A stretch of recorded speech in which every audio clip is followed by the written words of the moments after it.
menjadikan ilmu pengetahuan modern tunduk kepada Islam. Oleh karena itu, di zaman sekarang ini, sangat penting bagi Anda untuk mempelajari ilmu-ilmu modern dan mempelajarinya dengan kerja keras dan usaha demi pelayanan kepada iman dan supremasi firman Allah.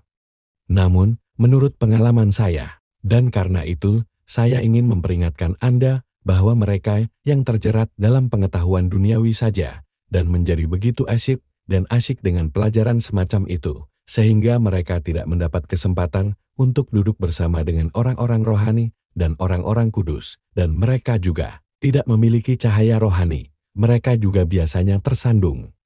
Mereka menjadi jauh dari Islam dan bukannya melihat ilmu-ilmu ini dalam terang Islam, mereka malah melakukan upaya sia-sia untuk membengkokkan Islam kepada pemikiran sekuler. Dan dengan melakukan hal itu, dalam angan-angan mereka sendiri, mereka menjadi pembelah dalam tujuan pelayanan kepada negara dan bangsa. Namun ingatlah, tidak ada seorang pun yang dapat menyelesaikan tugas ini, yakni melayani iman, kecuali jika mereka memiliki cahaya surgawi dalam diri mereka. Faktanya adalah pendidikan chatting dalam ilmu-ilmu ini dipengaruhi oleh teologi dan pemikiran filosofis Kristen.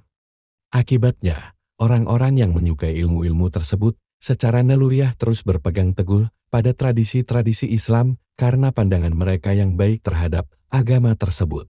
Namun, karena orang seperti itu terus mengambil langkah lebih jauh menuju pengetahuan sekuler, mereka terus meninggalkan Islam semakin jauh di belakang. Akhirnya, tidak ada yang tersisa kecuali hanya ritual belaka, dan esensi dari agama menjadi hilang. Hasil ini terjadi dan telah terjadi sebelumnya, karena orang-orang asyik dengan penyelidikan dan pendidikan yang berat sebelah. Banyak orang yang bahkan dijuluki sebagai pemimpin bangsa mereka tidak mampu memahami bahwa memperoleh pengetahuan dalam ilmu-ilmu modern hanya bermanfaat jika dilakukan dengan niat semata-mata untuk melayani agama. Dan jika seseorang mendapatkan manfaat dari kebersamaan dengan seorang hamba Allah yang suci dan diilhami oleh Tuhan.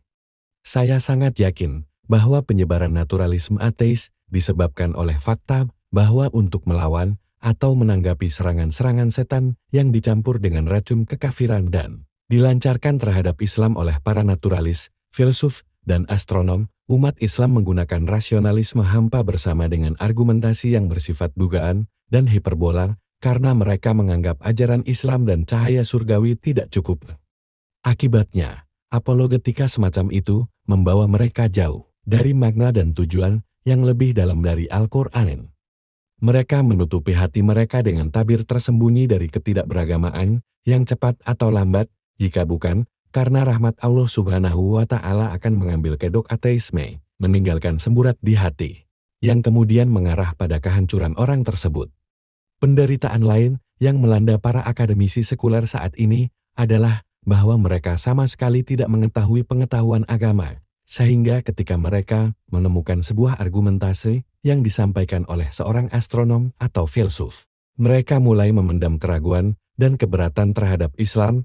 Akibatnya, mereka menjadi Kristen atau ateis. Dalam keadaan seperti itu, orang tua dari orang-orang seperti itu juga melakukan kezaliman besar terhadap anak-anak mereka karena tidak memberikan sedikit pun waktu kepada mereka agar mereka dapat dididik dalam pengetahuan agama, dan mereka melibatkan mereka dalam tugas-tugas dan keterlibatan semacam itu sejak usia yang sangat muda, yang membuat mereka tidak memiliki agama yang murni.